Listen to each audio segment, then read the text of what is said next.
नमस्कार, स्वागत है आपका। आप देख रहे हैं इंडिया बोल रहा है। मैं हूं आपके साथ विवेक शांडिल्य। विश्व के इतिहास में शायद ही इतनी तेजी से दुनिया एक और युद्ध की कगार पर आई। ट्रंप ने वेनेजुएला पर कब्जा कर लिया है। अमेरिका ने अंतर्राष्ट्रीय कानून को चुनौती दी है।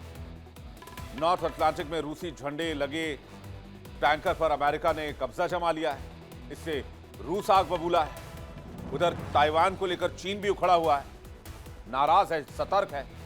एशिया में भी तनाव बढ़ रहा है और वैश्विक व्यापार, ऊर्जा और रणनीतिक मार्ग भी खतरे में है। नेटो के अंदर भी दरारें दिखाई दे रही हैं। 8 नेटो देशों का अमेरिका से नाराज होना गठबंधन की विश्वसनीयता और नींव को हिला रहा है।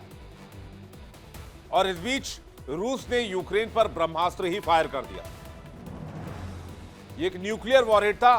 गनीमत तो ये थी कि इसमें कोई न्यूक्लियर मिसाइल का, न्यूक्लियर बॉम्ब का इस्तेमाल नहीं किया गया था। पुतिन आवास पर हमले का बदला ओरिश्निक मिसाइल से हमला करके लिया गया। और ये सिर्फ पुतिन के आवास का बदला नहीं है। रशिया ने कहा है कि ये जो ऑयल टैंकर अमेरिका ने कब्जाया है, अमेरिका को यह पता होना चाहिए रूस को कमजोर मुल्क नहीं है। मैसेज क्लियर है।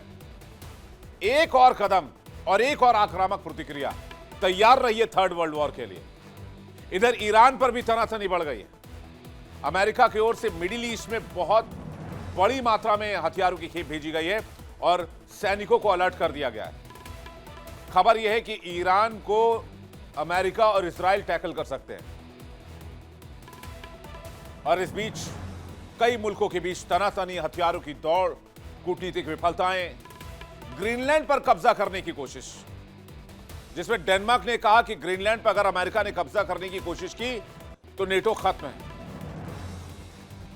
ऐसा लगता है इतिहास खुद को दोहरा रहा है। First world war, second world war, एक छोटा सा गलत निर्णय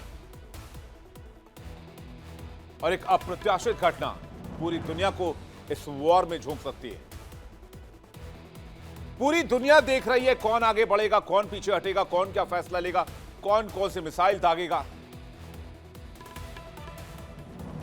और वॉशिंगटन में 51 साल के बाद अमेरिका का डूम्सडे विमान देखा गया है, जिसे अमेरिकी राष्ट्रपति परमाणु वॉर के समय में इस्तेमाल करते हैं। यह परमाणु वॉर से भी अमेरिकी राष्ट्रपति को बचा सकता है। चल क्या रहा है? आज इसी मुद्दे पर सबसे बड़ी डिबेट। दुनिया इस वक्त इतिहास के सबसे खतरनाक मोड़ पर खड़ी है। ट्रंप ने वेनेजुएला पर कब्जा कर लिया है। कुछ पॉइंट्स मैं आपको बता रहा हूं। हालांकि हमारा मकसद आपको डराना नहीं है, आपको सचेत करना है, आगाह करना है और पल पल बदलती दुनिया से आपको अपडेट करना है। अब अमेरिका ने वेनेजुएला पर कब्जा किया तो लैटिन अमेरिका में तनाव चरम पर है।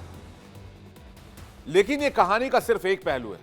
इसे आप शुरुआत के तौर पर देख सकते हैं। अगर डोनाल्ड ट्रंप के विजुअल्स है तो बैकग्राउंड में उसे जरूर रखिए पीसीआर। अभी नॉर्थ अटलांटिक में क्या हुआ? रूस का जो झंडा था वो एक टैंकर पर लगा हुआ था और उस ऑयल टैंकर को अमेरिका ने सीज कर दिया। और ऐसे एक नहीं 5 जहाज अमेरिका ने कब्जाए हैं। अब मॉस्को और वॉशिंगटन के बीच तूफान खड़ा कर दिया। चीन भी खड़ा है, नाराज है, सतर्क है। बीजिंग ने चेतावनी दी है कि अगर किसी भी तरह से उनके हितों को खतरा हुआ तो वो कड़ा जवाब देंगे। चाइना कह रहा है हम पहली गोली नहीं चलाएंगे, लेकिन दूसरी गोली चलाने के लायक छोड़ेंगे भी नहीं। इस तरह की बयानबाजी की जा रही है। और इसी बीच रूस ने, पुतिन ने सबसे भयंकर मिसाइल का इस्तेमाल कर दिया है, न्यूक्लियर मिसाइल। गनीमत यह है कि इसमें न्यूक्लियर वॉरहेड नहीं था। इस मिसाइल का नाम है ओरेश्निक, जो मैक 10 की स्पीड से चलता है। और अमेरिकी राष्ट्रपति डोनाल्ड ट्रंप ने कहा है कि वो ग्रीनलैंड को कब्जाने जा रहे हैं, चाहे इसके लिए जो भी करना पड़े, क्योंकि रशिया और चाइना वहां पहले से अपने डिस्ट्रॉयर्स के साथ मौजूद है। इसलिए ग्रीनलैंड को छोड़ा नहीं जा सकता है, नहीं तो रूस और चाइना कब्जा कर लेंगे। हालांकि यह दलील खोखली है, आप इसे बहाना कह सकते हैं, लेकिन अग्रेशन है। ट्रंप कह रहे हैं कि अमेरिका ग्रीनलैंड को इसलिए कब्जा करेगा क्योंकि रूस और चाइना को रोकना होगा। आप खुद वो बयान सुनिए। We need Greenland for national security. And if you take a look at Greenland, you look up and down the coast, you have Russian and Chinese ships all over the place. We need it for national security. We have to have it. And he wanted to lead the charge. So we're making him, Marco, today, a special envoy to Greenland. Greenland's a big deal. I would like to make a deal, the easy way, but if we don't do it the easy way, we're going to do it the hard way. And by the way, I'm a fan of Denmark too, I have to tell you, and they've been very nice to me. I'm a big fan, but the fact that they had a boat land there 500 years ago doesn't mean that they own the land. By the way, and NATO's got to understand that. I'm all for NATO. I saved NATO. If it weren't for me, you wouldn't have a NATO right now. World war की भयंकर संभावना बन रही है अगर इस बयान को आप समझें और जो पॉइंट्स मैंने आपको बताए उनको आप कनेक्ट करें। रक्षा जानकार मानते हैं कि सिर्फ सैन्य कार्रवाई नहीं है, वैश्विक शक्ति परीक्षण है। और ये जो तस्वीर आप देख रहे हैं ये अमेरिका का डूम्सडे विमान है। इसके बारे में भी आपको बताएंगे। 51 सालों में पहली बार नजर आया, जिसे न्यूक्लियर वॉर के समय अमेरिकी राष्ट्रपति को सुरक्षित रखने के लिए इस्तेमाल के लिए बनाया गया है। खैर, इस पर आए, लेकिन उससे पहले ओरेशनिक की बात करते हैं। ओरेशनिक को जो टेस्ट और जो उसको फायर किया रशिया ने, इस पर नेटो या अमेरिका अगर प्रतिक्रिया करता है तो मतलब वर्ल्ड वॉर 3 की घंटी। दुनिया के बाजार हिले हुए हैं, तेल, गैस, अन्य संसाधनों के दाम रिकॉर्ड तोड़ रहे हैं। एशिया, यूरोप, अमेरिका, हर महाद्वीप की अर्थव्यवस्था इस तनाव में फंसी हुई है। लेकिन संकट केवल सामरिक नहीं है, आर्थिक नहीं है। युद्ध की तकनीक भी अब पहले से ज्यादा भयानक है। ड्रोन है, हाइपरसोनिक मिसाइल्स हैं, साइबर हमले हैं। और ये कोई हॉलीवुड की पिक्चर नहीं चल रही, ये सब कुछ वास्तव में हो रहा है। इसलिए थर्ड वर्ल्ड वॉर की बात की जा रही है। आशंका कैसे बन रही है देखिए आप। ट्रंप ने वेनेजुएला को कंट्रोल किया, इससे वैश्विक तनाव बढ़ा। नॉर्थ अटलांटिक में रूस के टैंकर पर अमेरिका ने कब्जा कर लिया, 5 टैंकर कब्जा लिए। 8 नेटो देश ट्रंप से नाराज है क्योंकि वो ग्रीनलैंड की बात कर रहे हैं बार बार। डेनमार्क भी नाराज है। रूस ने यूक्रेन पर हाइपरसोनिक ओरेशनिक मिसाइल का इस्तेमाल कर दिया है। नेटो बनाम रूस, चीन जैसे ध्रुव बन रहे हैं। संभावित वैश्विक युद्ध के कारक नजर आते हैं। ये सब पहले विश्व युद्ध और दूसरे विश्व युद्ध की तरह स्थिति बनती दिख रही है। पहले आर्थिक संकट, फिर सैन्यवाद, फिर राजनीतिक तनाव और उसके बाद वैश्विक टकराव। सवाल यही है, क्या विश्व के नेता संयम बरतेंगे, बातचीत के टेबल पर आएंगे, या हर आदमी, हर नेता, हर देश मसल फ्लेक्स करेगा और अपनी ताकत दिखाएगा?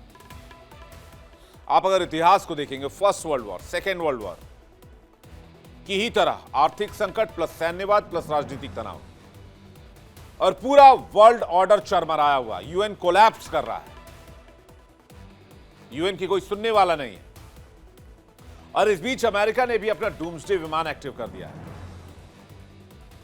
वही विमान जो तब उड़ता है जब दुनिया पर तबाही का, परमाणु हमले का साया मंडराता है।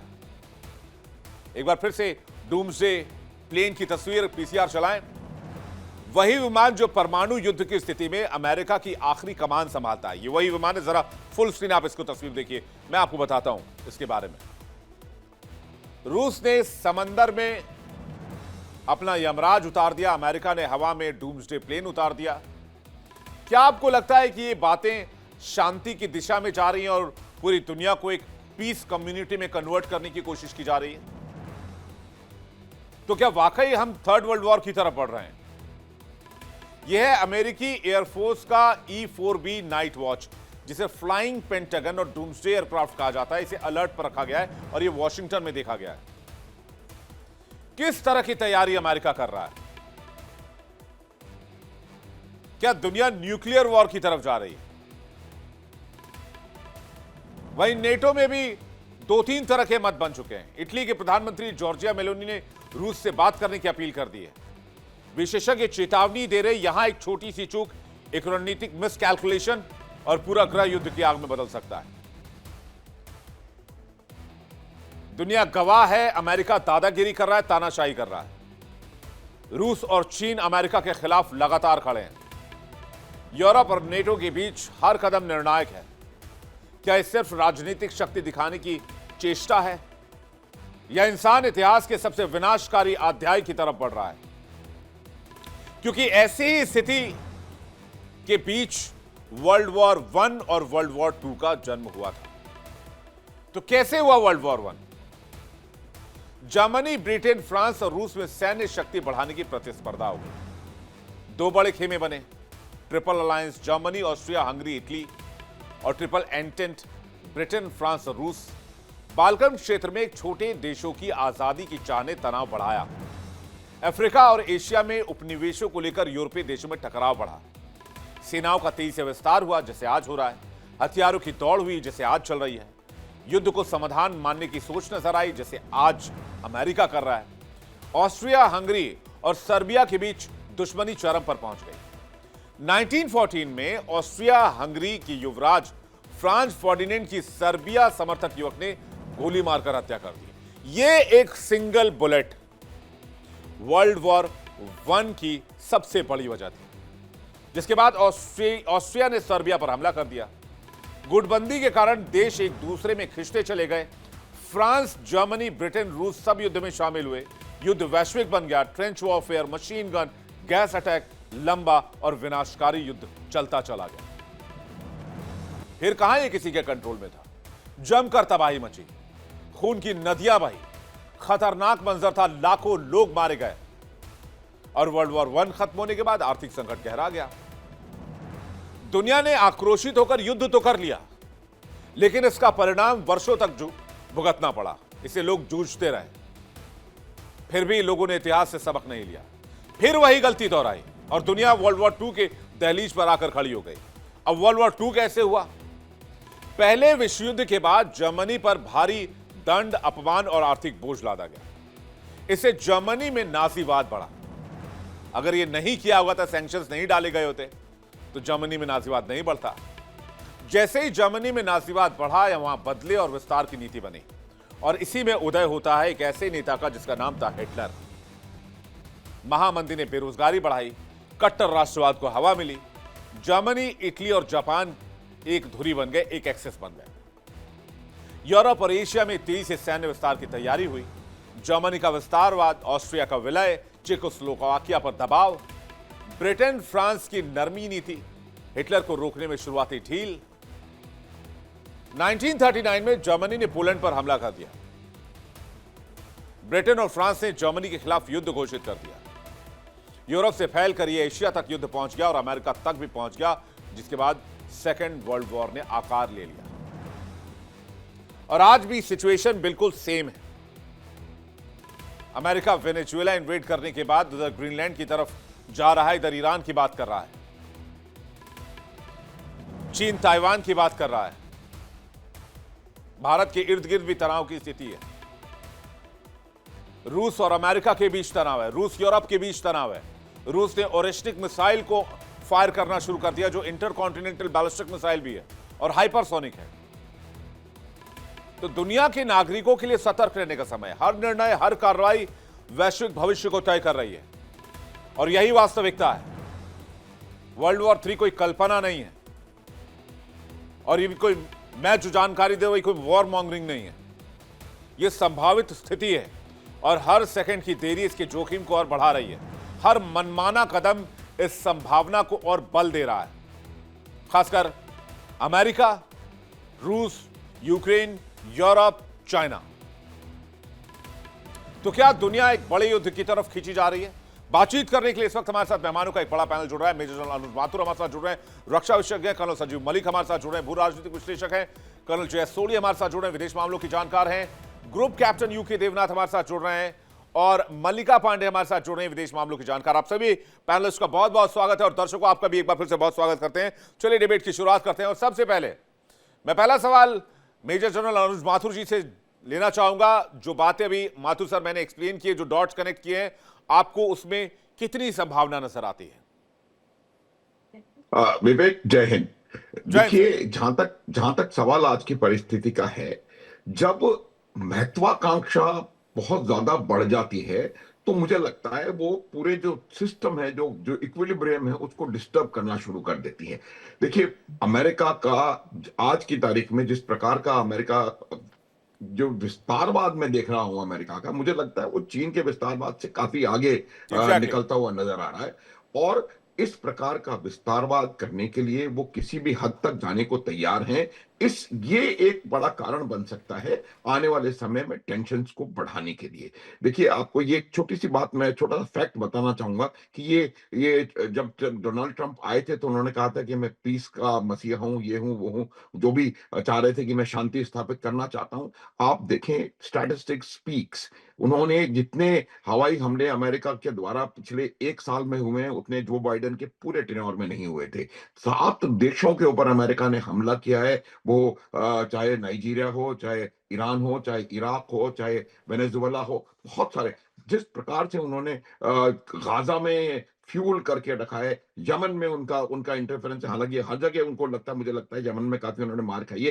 तो ओवरऑल सिचुएशन जो है उसकी एक वजह अमेरिका का ये मानना कि वो विश्व की सबसे बड़ी शक्ति है और माइट इज राइट जो है वो ही राइट है और वो जो चाहे वो कर सकते हैं, उससे पूरे विश्व की शांति को खतरा पड़ने की संभावना बनी है। अब प्रश्न ग्रीनलैंड का है। देखिए, ग्रीनलैंड एक ऐसी जगह है जिसको कि माना जाता है कि वहां पर बहुत खनिज पदार्थ मौजूद हैं, फ्यूल्स हैं और इस तरह की बहुत सारी चीजें हैं जिनको कि अभी तक इसलिए एक्सप्लोर नहीं कर पा रहे थे क्योंकि वहां पर 80-85% उनका एरिया हमेशा बर्फ में जमा हुआ रहता था। अभी जिस प्रकार के चेंजेस हो रहे हैं पूरी दुनिया में, और वहां पर अब ये एक संभावना बन रही है। दूसरी जो इंपॉर्टेंट चीज जो देख रहे हैं, उनको ये लग रहा है कि ग्रीनलैंड में चीन और रूस अपनी उपस्थिति वहां पर बढ़ा रहे हैं, वहां पर अपना इन्फ्लुएंस बढ़ाने का प्रयास कर रहे हैं। आप देखेंगे कि चाइना ने कुछ वर्ष पहले वहां के एयरपोर्ट को डेवलप करने का एक प्रपोजल दिया था। चाइना वहां पर एक हाँ। गोल्डन रूट बनाने की जो इनका जो आमतौर पर तरीका है वो करने की कोशिश कर रहा था। तो उससे कहीं ना कहीं अमेरिका को ये लग रहा है कि वहां पर चीन और रूस की ज्यादा प्रेजेंस, इन्फ्लुएंस बढ़ने की संभावना है। अरे एक और चीज बहाना यहां पर बना रहे हैं समझने सर, की बात चाहिए है, इनको एक चीज। ग्रीनलैंड। ग्रीनलैंड में बहुत रेयर अर्थ मिनरल्स हैं, हाँ, तेल है, ये है, वो है, रेयर कोयला अर्थ है, है। खनिज है।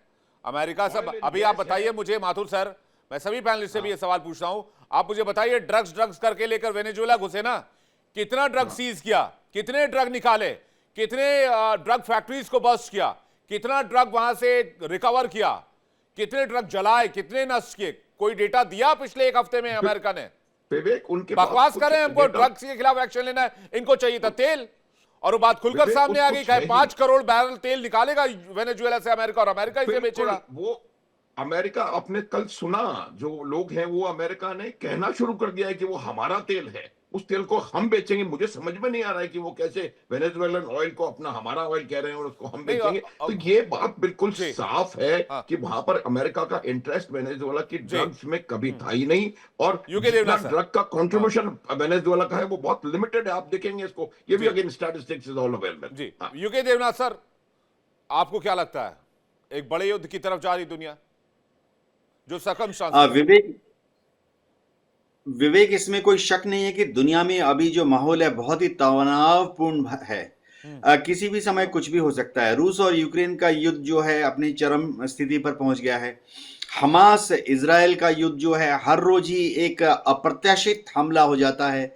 चीन बहुत बड़े बड़े सैनिक एक्सरसाइज कर रहा है, अपनी पीएलए की एयरफोर्स और पीएलए की नेवी को डिप्लॉय कर चुका है ताइवान के आसपास समुद्री और वायुसेना में।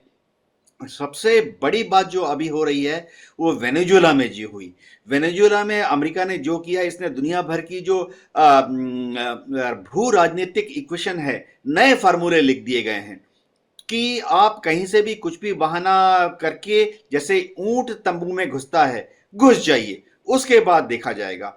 अब डोनाल्ड ट्रंप जो है हर रोज एक नया शगुफा खड़ा कर देते हैं। पिछले 3 दिन से लग रहा है कि ईरान की बारी आ गई है। अभी जर्मनी में सूत्र बता रहे हैं कि यूएस एयरफोर्स के C-17 विमान 10 खड़े हैं, उनके KC-10 air to air refueller विमान 4 खड़े हैं। उनकी डेल्टा फोर्स जो है पूरे एक स्क्वाड्रन के साथ यूरोप में तैयार है और दूसरा स्क्वाड्रन जो है सऊदी में ऑलरेडी डिप्लॉय हो गया है डेल्टा फोर्स का अटैक हेलीकॉप्टर्स के साथ। तो जो इनका यूएई में, कतार में जो सेंटकॉम है, उसके हेडक्वार्टर में 6 महीने पहले तक महज 10,000 ट्रूप्स थे, लेकिन पिछले 1 महीने में उस 10,000 ट्रूप्स को बढ़ा के 30,000 ट्रूप्स कर लिया गया है। आप सोचिए अमेरिका क्या प्लान कर रहा है। B-2 बॉम्बर्स तैयार खड़े हैं बॉम्बिंग के लिए। भूमध्य सागर में अमेरिका ने अपने दो एयरक्राफ्ट कैरियर्स को तैनात कर दिया है।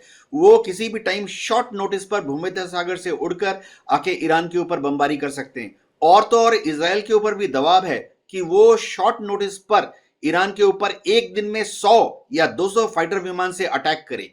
यानी अब कुछ होने वाला है। बाकी मैक्सिको में जो हो रहा है, बोलिविया में जो हो रहा है, ग्रीनलैंड के ऊपर जो हो रहा है, उससे सुगबुगाहट बहुत ज्यादा बढ़ रही है। जी विवेक। मैं जो है सर, अभी देखिए रशिया ने हाइपरसोनिक ओरेशनिक मिसाइल इस्तेमाल कर दिया। मैं अपनी टिप्पणी अब कम दूंगा चूंकि मैंने खबर को एक्सप्लेन कर दिया है। मैं सोढ़ी साहब और संजीव साहब से रिएक्शन चाहूंगा। सोढ़ी साहब पहले, आप, फिर संजीव साहब, फिर मलिका जी आपके पास आ रहा हूं। सोढ़ी सर। जय हिंद विवेक जी। जय हिंद सर। ये मेरा सौभाग्य कि मैं आपके न्यूज चैनल पर विख्यात को पैनलिस्ट के साथ हूं। विश्व युद्ध 1 और 2 में जो 3 महाशक्तियां थी, अमेरिका, सोवियत संघ और ब्रिटेन, ये तीनों एक पक्ष में थे और बाकी ये जो लड़ाकू देश थे, जर्मनी हो गया, ऑस्ट्रिया हंगरी हो गए, ये सारे दूसरे पक्ष में थे। ये विश्व युद्ध इसलिए हुए दोनों क्योंकि ये जो देश थे, जर्मनी और ऑस्ट्रिया हंगरी जैसे, इन्होंने महाशक्तियों पे हमला किया और फिर महाशक्तियों ने वापसी जवाब दिया। लेकिन इस बारी ऐसा कुछ नहीं है। इस बारी जो 3 महाशक्तियां हैं, अमेरिका, रूस और चीन, यही हमले कर रहे हैं या हमला करने की तैयारी में है। कौन सा छोटा देश आज की तारीख में दुनिया में इन 3 महाशक्तियों पे हमला कर सकता है? कोई नहीं कर सकता है। तो आने वाले समय में कोई तीसरा विश्व युद्ध नहीं होगा। हाँ, ये जो 3 महाशक्तियां हैं, इनके जो अपने अपने स्फीयर ऑफ इन्फ्लुएंस हैं, जो कि अमेरिका की नेशनल सिक्योरिटी स्ट्रेटेजी 2025 में लिखा गया है, जो कि 4 दिसंबर पिछले साल सार्वजनिक हुई थी। ये 3 महाशक्तियां अपने अपने इलाके में छोटे देशों पे युद्ध करेंगी, छोटे देशों पे कब्जा करेंगी, जैसे वेनेजुला में हुआ है, जैसे रूस यूक्रेन में कर रहा है और जैसे अगले साल चीन ताइवान में कर रहा है। तो सबसे बड़ी सबक और सीख इस वक्त ये है, जिन छोटे देशों पे युद्ध के बादल हैं, उन्हें अपनी सैनिक तैयारी करनी होगी, क्योंकि आज ये तीनों महाशक्तियां अपने अपने इलाकों को विस्तार करने में लगी हुई हैं। और जैसे मैंने कहा, कोई छोटा देश इनके ऊपर हमला नहीं कर सकता है। तो तीसरा विश्व युद्ध तो होना नामुमकिन है। जी मलिक सर, आपको भी ऐसा ही लगता है? क्योंकि जिस तरह से ओरेशनिक का इस्तेमाल हुआ है, उससे रशिया से रिएक्शन आया कि हमारे तेल टैंकर को कब्जा है, तो हमने ये मैक 10+ स्पीड वाला मिसाइल निकालकर दाग दिया। वो तो भला हो पुतिन का कि इसमें न्यूक्लियर वॉरहेड नहीं लगा हुआ था, मतलब तो उसके बाद तो सत्यानाश तय था। विवेक जी, देखिए, मैं ऐसा सोचता हूं, मैं इसको थोड़ा सा इस तरह से आपको बताना चाहूंगा। ये सारा खेल डॉलर का है, सारा खेल डॉलर से शुरू होता है। मुझे तो कभी कभी लगता है ये एप्स्टीन फाइल से भी ध्यान भटकाने के लिए डोनाल्ड ट्रंप ने सब काम किया है। इसमें कई चीजें हैं जो उसको सूट कर रही है अमेरिका को इस टाइम। कई चीज, देखिए, मैं कई एंगल आपके सामने प्रस्तुत करता हूं। पहला एंगल ये है कि चलो मैं यहीं से शुरू करता हूं, जो वो फाइल हैं, जो सो कॉल्ड फाइल से, उनसे ध्यान भटकाना। दूसरा प्रॉब्लम ये है कि देखिए, मिड टर्म इलेक्शंस जो उनके यहां आ रहे हैं, उसमें उनकी आज की डेट में ट्रंप साहब की बहुत थिन मेजोरिटी है उनको।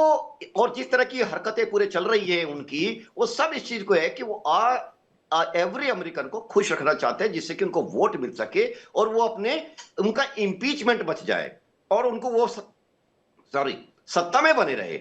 इस चीज को ध्यान में रखते हुए वो सारी हरकतें ये कर रहे हैं कि मागा, अमेरिका फर्स्ट, या और बाकी चीज उनके शगुफे थे, वो तो उनका तो सिक्सर लग चुका है। जो कहानी है वो सारी इस चीज को, जो ग्रीनलैंड से लेकर, मैं इसको 2 भागों में आपको ऐसे रखता हूं। देखिए, एक तरफ तो रशिया के ऊपर प्रेशर कि आप अपनी चीजों पर जो इतने गंभीर रहते एडमेंट है, उसमें अपनी अप्रोच में उन पर प्रेशर ये है कि आप थोड़ा सा नरमी लाइए। दूसरा, इसी चीज को लेकर उनके 28 सूत्रीय प्रोग्राम, जो बाद में 20 सूत्रीय जो बाद में प्रोग्राम बनाए गए, उस पर ना ही आपके जेलेंस्की एग्री कर रहे हैं, ना ही यूरोप यानी नेटो एग्री कर रहा है, और उसमें उसका लीडर है जर्मनी। तो बार बार ये नेता कभी इकट्ठे होते हैं, कभी अमेरिका जाते हैं, फिर बात करके आते हैं। तो ग्रीनलैंड पे उन्होंने ध्यान फोकस करके 3 चीजें अचीव करना चाहते हैं। रूस को सॉफ्टन करना और यूरोप को सॉफ्टन करना, जिससे दोनों उनकी बात माने, यूरोप का युद्ध रुके और वाई उनको मिल जाए। और फिर वही बात है, फिर then he goes to Nobel peace prize side. तीसरी चीज है कि अगर वो कब्जा कर भी लेते हैं ग्रीनलैंड के ऊपर, तो मेरे ख्याल से डोनाल्ड ट्रंप की यह आदत है कि आप 10 बोलो, 10 में से फिर कुछ रिट्रैक्ट करो और फिर 5 ले लो। कहने का मेरा मतलब है कि पूरी, ये मुझे नहीं लगता कि ग्रीनलैंड पर वो पूरा कब्जा करेंगे या कर भी पाएंगे। ये मिस एडवेंचर ना हो जाए ना, already टेंशन ये वहां है। पर है। जी जी, तो वो क्या कर मिस सकते हैं? एडवेंचर ना हो जाए सर। वो जी, जी, थोड़ी उनके- थोड़ी थोड़ी थोड़ी थोड़ी करके वर्ल्ड वॉर 1 जो शुरू हुआ था वो एक बुलेट फायर पर शुरू हुआ था, जिसमें सर्बिया के लीडर को गोली मार दी गई, तो सर्बिया ने हमला कर दिया। एक बुलेट फायर पर वर्ल्ड वॉर 1 शुरू हुआ था सर, एक सिंगल बुलेट फायर पर सर। उसके बाद देखिए जी, क्या हुआ, बात- पूरी दुनिया उस वॉर को जानती है। आज की सिनेरियो में देखिए क्या हो रहा है कि अमेरिका अपने आप को तुरंत जिटरी फील कर रहा है, घबराए फील कर रहा है, क्योंकि बड़े दो इसके लिए जीते कि वो छोटे छोटे काम बहुत कर रहा है एज ए टूल। ग्रीनलैंड भी उसने एक टूल बनाया है अभी फिलहाल के लिए। ग्रीनलैंड पे वो चाहते हैं कि अपना मिलिट्री एक्सपेंशन करके सर छोड़ देंगे वो। ग्रीनलैंड नहीं है ना, ग्रीनलैंड है, मैक्सिको है, क्यूबा है, कोलंबिया जी, है, जी, कनाडा को जी। 51 स्टेट कह रहे हैं वो। तो ये तो देखिए, पूरी देखिए। पिक्चर पड़ी हुई है अभी। वो उनके जो लक्षण है ना, ये वो कुछ नहीं कर पाएंगे। सिर्फ ये है कि जैसे वेनेजुएला पे किया, एक दो ऑपरेशन करेंगे। मुझे दिखता है जो सोडी साहब कह रहे थे, और जो कारण ये कि जो ईरान पे ये है, ये मुझे अभी नियर फ्यूचर में दिख रहा है, क्योंकि ईरान की जो आज की स्थिति है उसको एक्सप्लॉइट करना चाहेंगे। इजराइल भी तो यही चाहता है कि वो अब रिजीम चेंज हो। तो आज जो पूरा रायता फैलाया हुआ है उन्होंने, इस रायते के अंदर वो इजराइल और अमेरिका मिलकर ईरान को जरूर करना चाहेंगे। मैं कह रहा हूं बात सिर्फ ईरान की नहीं है, बात सिर्फ यूक्रेन की नहीं है, बात पूरे वर्ल्ड ऑर्डर की है, बदलते प्रोस्पेक्ट की है। मल्लिका जी का रिएक्शन चाहेंगे, उसके बाद माथुर सर आपके पास आ रहे हैं। नमस्कार विवेक जी। वर्ल्ड वॉर 3 का मैं एक चीज इसमें ये बोलना चाहूंगी। वर्ल्ड वॉर 3 अगर हम देखें तो ऑलरेडी मुझे लगता है कोल्ड वॉर तो चल ही जा रही है 2025 से। आप देखिए थाईलैंड कंबोडिया लड़ रहे हैं, यहाँ चाइना ताइवान में अटैक कर रहा है, यहाँ यूएस वेनेजुला में अटैक कर रहा है। पर इसमें एक चीज स्थिति देखने लायक है, जैसे अभी ग्रीनलैंड पर ट्रम्प जी ने बहुत, और उनके जितने भी एड्स हैं, मिलर उनके सबसे बड़े एड जो हैं, ट्रम्प के एडवाइजर भी हैं, उन्होंने बोला कि हम ग्रीनलैंड को अगर कब्जाते भी हैं तो कोई हमारे खिलाफ खड़ा नहीं होगा। उनकी वाइफ ने ट्विटर में पोस्ट किया है बकायदा यूएस का मैप ग्रीनलैंड में सून लिखकर। तो आप देखिए कि अब अमेरिका बिल्कुल किसी से नहीं डर रहा है। और वहीं पर अगर आप नेटो की तरफ से रिएक्शन देखिए तो इटली कंडेम कर रहा है, डेनमार्क कंडेम कर रहा है, बट वहीं पर यूके और फ्रांस जैसे कुछ देश कंडेम कर रहे हैं, बट बोल रहे हैं कि यूएस तो हमारा साथी है। तो अभी नेटो में भी आप देखिए काफी डिविजन्स आ रहे हैं विवेक जी, हर किसी की अलग अलग प्रतिक्रिया चल रही है। जोड़ दूं मल्लिका, इटली की पीएम जॉर्जिया मेलोनी ने कहा कि रूस से बात करनी चाहिए यूरोप को। बिल्कुल। और इटली तो इज अ आप पावरफुल देखिए, कंट्री इन नेटो। बिल्कुल उसमें पावरफुल कंट्री। तो अमेरिका जो सोच रहा है कि हाँ वो 91 बिलियन से ऊपर पैसा सिक्योरिटी में दे रहा है, और ट्रम्प बार बार क्लेम करते रहते हैं कि हम सबसे ज्यादा पैसा दे रहे हैं, नहीं तो नेटो तो हमारे बिना कुछ होगा नहीं। बट ट्रम्प शायद ये भूल गए हैं कि वहां पर सब कंट्रीज का साथ का अलायंस होना बहुत जरूरी है, इंपॉर्टेंट है, बिल्कुल। तभी एक साथ नेटो काम करेगा। और उन्होंने ग्रीनलैंड की बात बाय द वे इस बार पहली बार नहीं की है। अगर हम देखें तो 2019 में भी जब वो पहली बार प्रेसिडेंट बने थे, तब भी उन्होंने 2019 पर यही बात की थी। क्योंकि अगर स्ट्रेटेजिकली देखा जाए विवेक जी, तो नॉर्थ अमेरिका के क्लोजर है Greenland as compared to Europe. तो स्ट्रेटेजिकली ये बहुत इंपॉर्टेंट है ग्रीनलैंड। और एक और चीज क्लैरिफाई करूंगी विवेक जी, जो पैनलिस्ट मेजर जनरल सर ने भी बोला था कि चाइना का इंटरेस्ट जरूर रहा है ग्रीनलैंड में, बट जैसा डोनाल्ड ट्रंप ने क्लेम किया है कि चाइना और रशिया की काफी शिप्स देखी गई हैं पोर्ट्स में, ऐसा अगर आप बिल्कुल अगर मरीन टाइम ट्रैफिक की, अगर जो आपका पूरा दर्शाता है कि मरीन ट्रैफिक कंट्रोल जो पूरा बताता है कि कौन सी शिप क्या आ रही है, तो उसके अकॉर्डिंग कोई भी शिप वहां पर चाइना और रशिया की नहीं आई है। वो लोग इंटरेस्ट जरूर दिखा रहे हैं, बिडिंग जरूर करते हैं, बट डेनमार्क और यूएस उसको मिलके ब्लॉक कर चुके हैं बहुत बार। तो ये विवेक जी हम देखते जा रहे हैं। और एक तो मेल्टिंग आइस भी एक इसमें इशू है विवेक जी, कि आर्कटिक की जो आइस है वो मेल्ट हो रही है। तो रशिया के लिए जो रूट है और चाइना के लिए जो रूट है ऑयल ट्रेडिंग के लिए, अब वो खुलते जा रहा है, तो वो उस चीज को भी एक्सप्लोर कर रहे हैं। लेकिन इसमें इंपॉर्टेंट ये है कि अमेरिका चीजों को एक्सप्लॉइट कर रहा है और अपने हिसाब से देख रहा है, और बाकी के देश वेट एंड वॉच सिचुएशन में। लेकिन अमेरिका की जो बुलिंग नेचर है, जो डराने और दबाने की जो हरकत है, उसको कब तक पूरी दुनिया बर्दाश्त करती रहेगी। और अब रशिया ने हाइपरसोनिक मिसाइल का इस्तेमाल कर दिया है, ओरिश्निक का। माथुर सर आपसे जानना चाहेंगे, ओरेशनी का इस्तेमाल मतलब क्या? 5,000 किलोमीटर की मारक क्षमता है, 12,000 किलोमीटर से ज्यादा की स्पीड है, मैक 10 प्लस की स्पीड है। ये तो अमेरिका तक भेज सकते हैं मिसाइल। और इसी बीच अभी 2 दिन पहले रूसी तेल टैंक को कब्जे में लिया है। विवेक देखिए, मैं आपको एक दो बात बता देता हूं कि जब भी आप दो देशों की बात करते हैं, लड़ाइयां हमेशा साइमल्टेनियसली 3 फ्रंट्स के ऊपर लड़ी जाती हैं। पहला इकोनॉमिक फ्रंट होता है, उस इकोनॉमिक फ्रंट के ऊपर लड़ाई हो रही है। पूरी दुनिया में लोग अपना अपना अर्थव्यवस्था को स्थापित करने का प्रयास कर रहे हैं, पहला। दूसरा होता है साइकोलॉजिकल वॉरफेयर, या आप जिस इंफॉर्मेशन, डिसइंफॉर्मेशन, मीडिया, जो नाम आप देना चाहते हैं उस वॉर के ऊपर। और एक तीसरा होता है जो कि आपका काइनेटिक है, जिसमें आप फिजिकल मिलिट्री का यूज करके उसको वॉरफेयर करते हैं। ये जो ऑर्शनिक का जो जो जो फायर उन्होंने करके दिया है, वो सीधा सीधा एक मैसेजिंग है। ये जो साइकोलॉजिकल वॉरफेयर वाला जो सेगमेंट है उसका हिस्सा है, और साफ मैसेजिंग उन्होंने दिया है कि ये न्यूक्लियर केपेबल मिसाइल है। इस मिसाइल को कोई दुनिया का रेडार पकड़ नहीं सकता। 12 मार्क से ये की स्पीड से ये चल रही है, और इसका वो प्रयोग करने से हिचकेंगे नहीं। ये मैसेजिंग है। आपको मैं ये बात बता सकता हूं कि अमेरिका एम्बोल्डन क्यों हो रहा है। अमेरिका एम्बोल्डन इसलिए हुआ है कि जो वेनेजुएला में उन्होंने किया, उस पर पूरी दुनिया की शक्तियों का जो रिएक्शन है, वो रिएक्शन में उसको एक शब्द का प्रयोग अगर करूं कि सबमिसिव काइंड ऑफ रिएक्शन उनका पूरी दुनिया का रहा। इस वजह से अमेरिका को लग रहा है कि वो जो चाहे वो कुछ कर सकते हैं। सवाल जहां तक ग्रीनलैंड का है, ग्रीनलैंड के ऊपर अमेरिका ने अभी से नहीं, दशकों से, कई शताब्दियों से वो कब्जा इसके ऊपर अपना बताते चले आ रहे हैं। और ये बात कई प्रेसिडेंट्स का मैं नाम बता सकता हूं जिनके टाइम पर ग्रीनलैंड को अपनाने के क्या प्रयास किया गया था। लेकिन एक बात मैं आपको साफ तौर पर बता देना चाहता हूं कि यूरोप जो है अब इस बात को अच्छी तरह से समझ रहा है कि जो यूरोप का सिक्योरिटी आर्किटेक्चर है, उसमें उनको एक इस प्रकार की सिचुएशन देखने की जरूरत है जिसमें अमेरिका की भागीदारी कम अथवा ना हो। यूरोप को अपना सिक्योरिटी आर्किटेक्चर बदलने की आवश्यकता है, और वो सिक्योरिटी आर्किटेक्चर बदलने का समय आता इसी वजह से वहां के देश कह रहे हैं कि आप रूस से बात करें, क्योंकि अमेरिका कितना दूर है, रशिया उनके साथ है, और भी कई इश्यूज यहां पर मुझे लगता है उभरते हुए नजर आ रहे हैं। नाटो का अस्तित्व निश्चित रूप से मुझे लगता है बहुत ज्यादा डामाडोल होता हुआ अपडेट है। मैं आपकी बात समझ गया सर। आप कह रहे हैं कि बहुत तेजी से वर्ल्ड ऑर्डर चेंज हो रहा है। यूरोप जो अमेरिका से कट रहा है, यूरोप रूस के करीब आता दिख रहा है। इटली ने इसकी शुरुआत कर दी है। बहुत बड़ी हलचल होने वाली है बहुत जल्द, ऐसा लगता है। एक और इंपॉर्टेंट चीज है जो मैं माथुर से लौटूंगा आपके पास।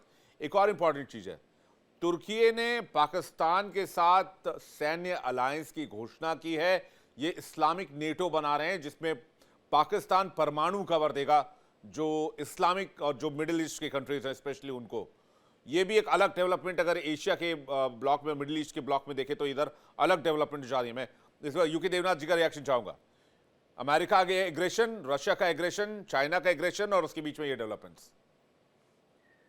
विवेक, तुर्की जो है डेफिनेटली बहुत कोशिश कर रहा है कि वो सारे मुस्लिम देशों को साथ में लेकर चले।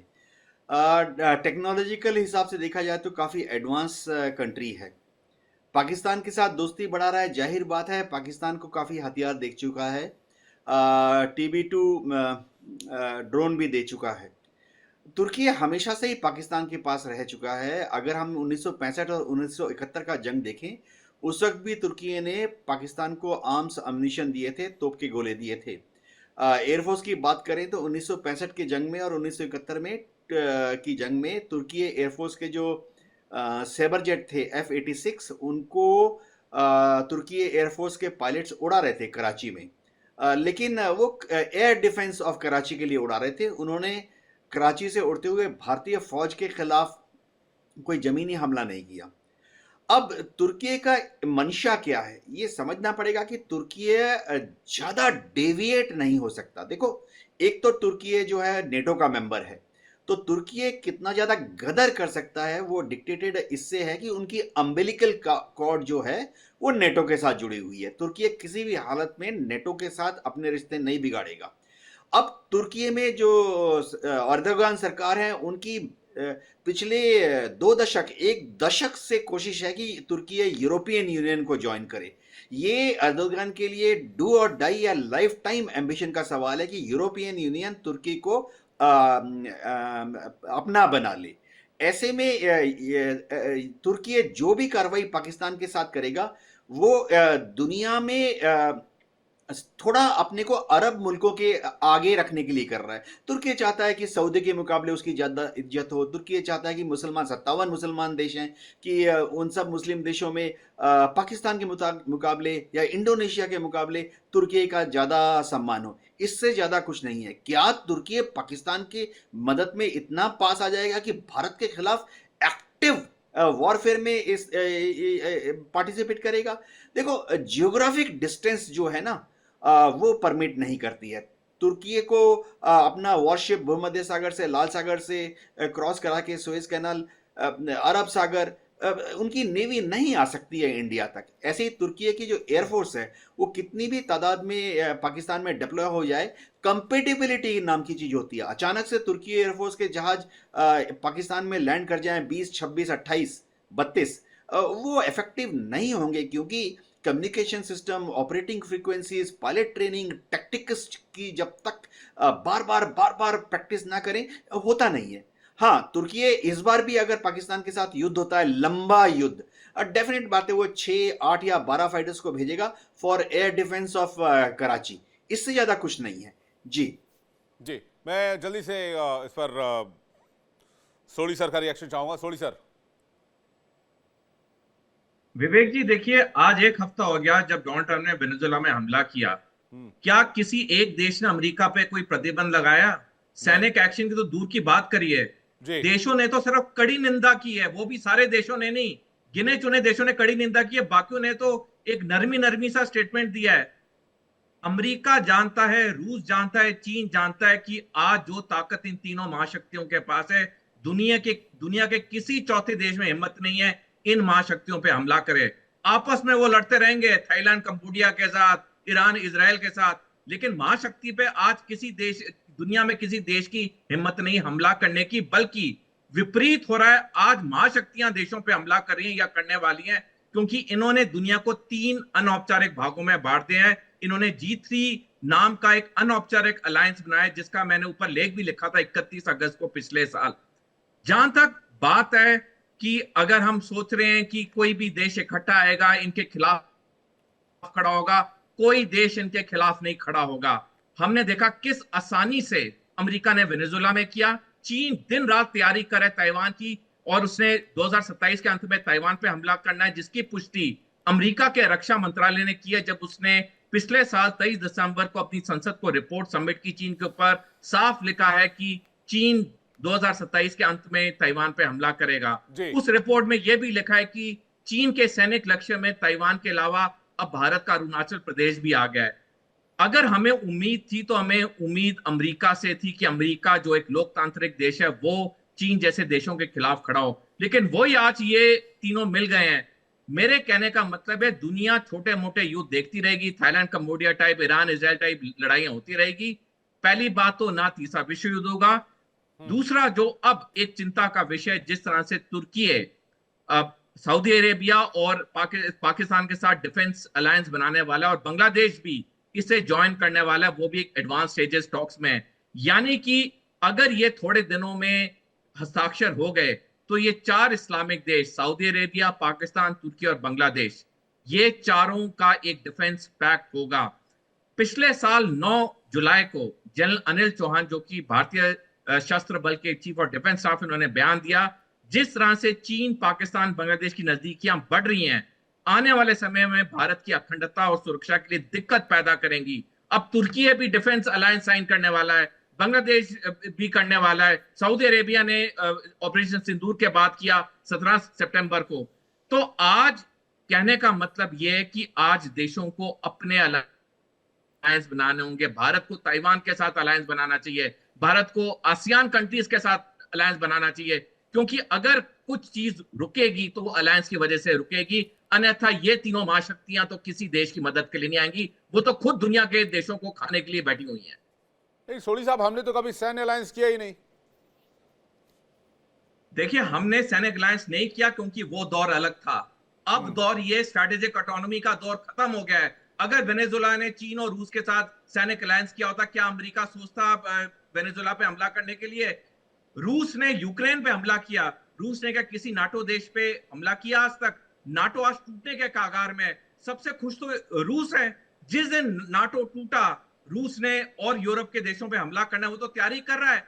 तो एक सैनिक अलायंस होता है जो कि देशों को बचाता है। आज जमाना स्ट्रेटेजिक ऑटोनॉमी का नहीं है, आज जमाना है सैनिक अलायंसेस का। मलिक सर, आपका रिएक्शन इस पर?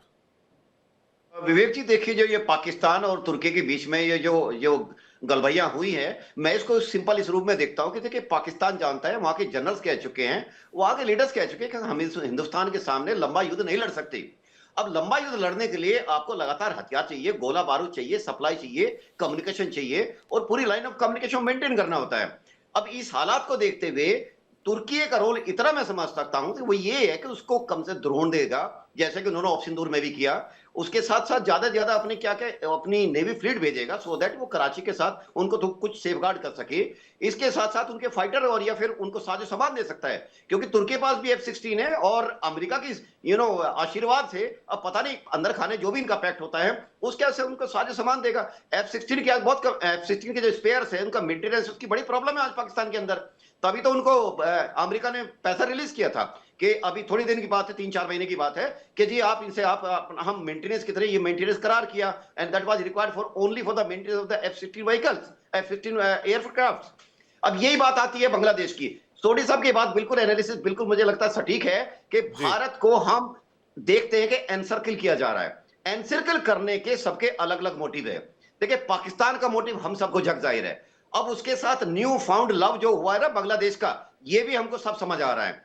China, nothing knew about it. तो हम जो 3.5 फ्रंट यहां देख रहे हैं, लेकिन जो सऊदी अरब और तुर्की का जो उनके साथ डिफेंस एक्ट है, वो उनको साजो सामान, मिलिट्री हार्डवेयर और ज्यादा से ज्यादा उनको डॉलर्स दिए जा सकते हैं कि at the time of war यही कर सकता है कि physical occupation of Indian land या उसके बॉर्डर के पास, या physical fighting against Indian forces. मुझे नहीं लगता कि तुर्की या सऊदी अरब इस बात में उलझेगा। और इसके बाद रही बात ये, देखिए जो आज सीन चल रहा है, पूरा सिनेरियो चल रहा है, अभी भी मैं कह रहा हूं, मेरा पूरा आकलन ये कहता है कि सारी कहानी डॉलर के खतरे की है। देखिए, अभी खबरें आ रही हैं कि ब्राजील ऑलरेडी ट्रांजेक्शन कर रहा है आउट ऑफ डॉलर, इसलिए जो प्रेसिडेंट लुला है उन्होंने कुछ साइन किया है। आई थिंक ये खबरें अभी और पुष्ट होनी बाकी है, इस पर हम भी देख रहे हैं जी। तो कहानी सारी यहां आती है विवेक जी कि अमेरिका का पूरा दुनिया पर राज जो चल रहा है ना, उसकी मुद्रा की डूम्सडे विमान क्यों निकाल लिया? ये जो तस्वीर इस वक्त हम दिखा रहे हैं, ये सब सिंबॉलिक है, ये सब सिंबॉलिक है। जैसे माथुर सर कह रहे थे, ये सिंबॉलिक है। किसी भी मिसाइल को फायर करना और डोम्सडे विमान की उसकी हरकतें कराना, दुनिया को दिखाना, ये सब सिंबॉलिक है, एक तरह साइकोलॉजिकल प्रेशर की टैक्टिक्स है। यही बात है कि अब मैं एक चीज और लाना चाहूंगा।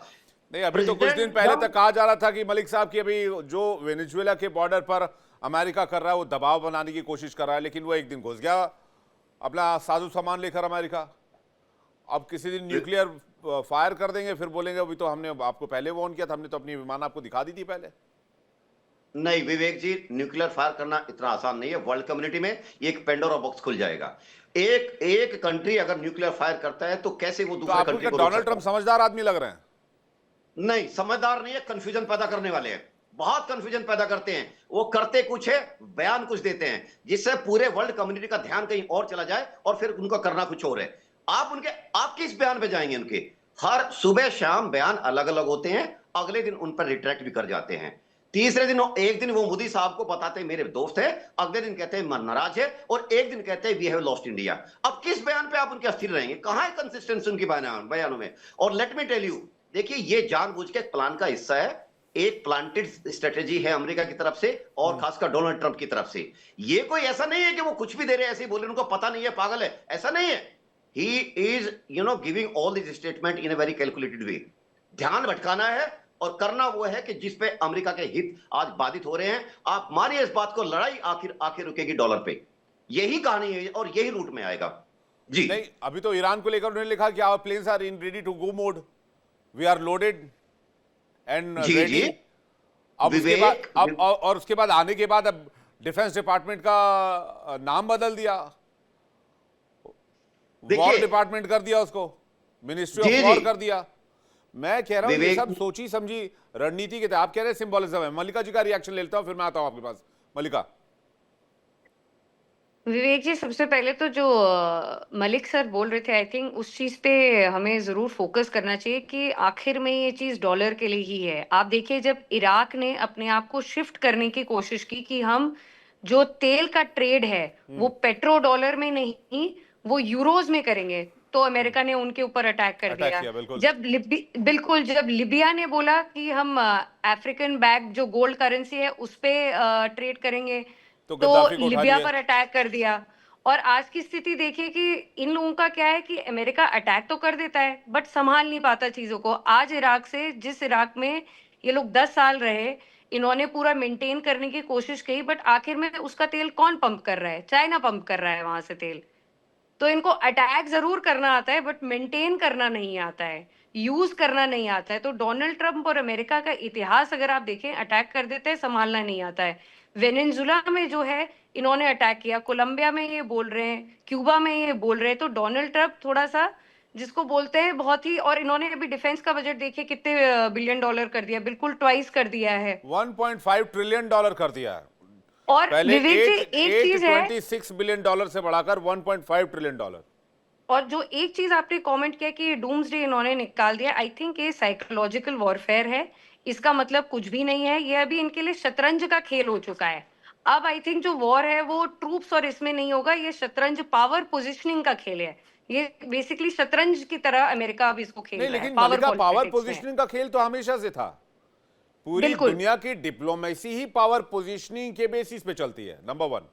नंबर 2, अगर आप मसल फ्लेक्स कर रहे हैं, अगर आप एक तरफ से ओरेशनिक फायर हो रही है तो दूसरा डूम्सडे विमान दिखा रहा है, कल को तीसरा परमाणु वॉरहेड्स निकाल लेगा, चौथा जो चाइना है वो उसने लेजर वेपन बना लिया है, और पता नहीं कौन कौन से वेपन बना रखे हैं। और चाइना ने कह रहा है कि हमारे पास जो हथियार है वो दुनिया के पास किसी के पास है ही नहीं। अगर चाइना, और बयानबाजी देखिए, चाइना कह रहा है अगर हम पर किसी ने फर्स्ट बुलेट फायर किया या पहला हमला किया तो हम ये इंश्योर कर देंगे कि दूसरा फायर करने के लायक वो रहेगा नहीं। इस कॉन्फिडेंस में चाइना बात कर रहा है। तो मैं कह रहा हूं कि दिशा किस तरफ की है, ये रास्ता ले कहां जा रहा है दुनिया को? ग्लोबल पीस कम्युनिटी की तरफ ले जा रहा है क्या? पीस कम्युनिटी बना रहे हैं हम। विवेक जी, आप देखिए ना, तभी तो यूएस ने चाइना को बोला है कि ताइवान चाइना का बिजनेस है। आप ट्रंप का स्टेटमेंट देखिए, क्योंकि उनको पता है कि वो चाइना पर अटैक नहीं कर सकते। और जैसा संजीव मलिक सर ने बोला कि न्यूक्लियर अटैक इतना सिंपल नहीं होता है, इसमें पूरा जियोपॉलिटिक्स। आज के टाइम में कितने सारे देशों के पास न्यूक्लियर मिसाइल है, इंडिया के पास भी है इनफैक्ट। बिल्कुल, तो ऐसा कुछ नहीं है। ये अगर इन्होंने ये पैंडोरा बॉक्स खोला तो फिर ये बहुत लंबा चल जाएगा, और इनको पता है ये ऐसा नहीं कर सकते हैं। चलिए, आप बहुत ऑप्टिमिस्टिक हैं, कम से कम वॉर को लेकर आप नहीं मानना चाहते मेरी बात, कोई बात नहीं, इट्स ओके, फाइन। फिर कल को आप मुझसे मत कहिए कि मैंने आपको समझाया नहीं था, मैंने आपको वार्न नहीं किया था, मैंने देश को नहीं समझाया था।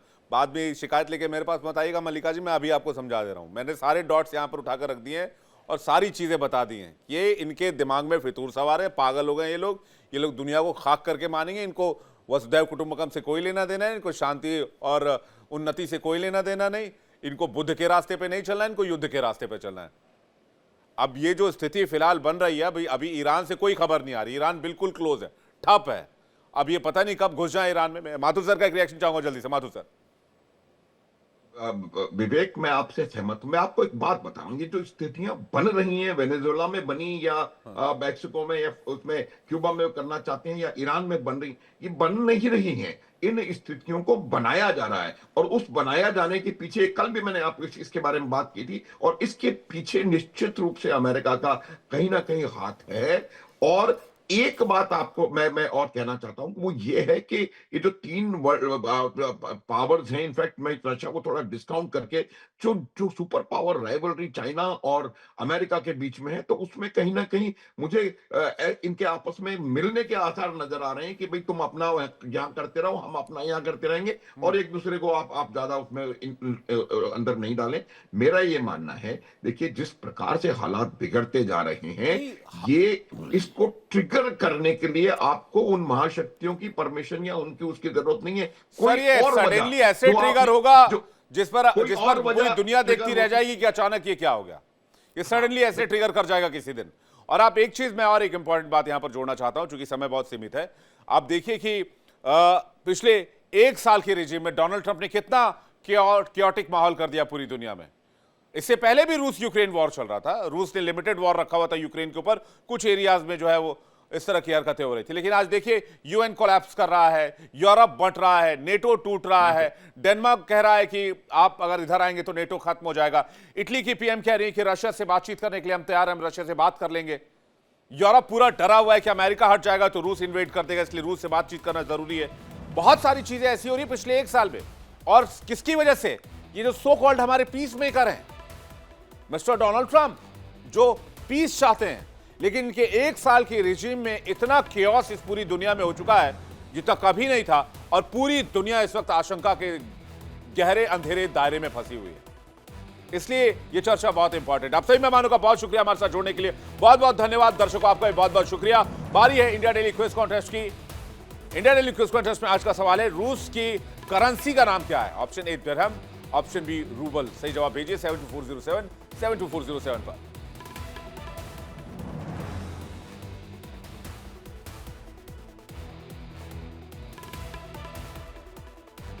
अब बताते हैं आपको कल के विनर का नाम।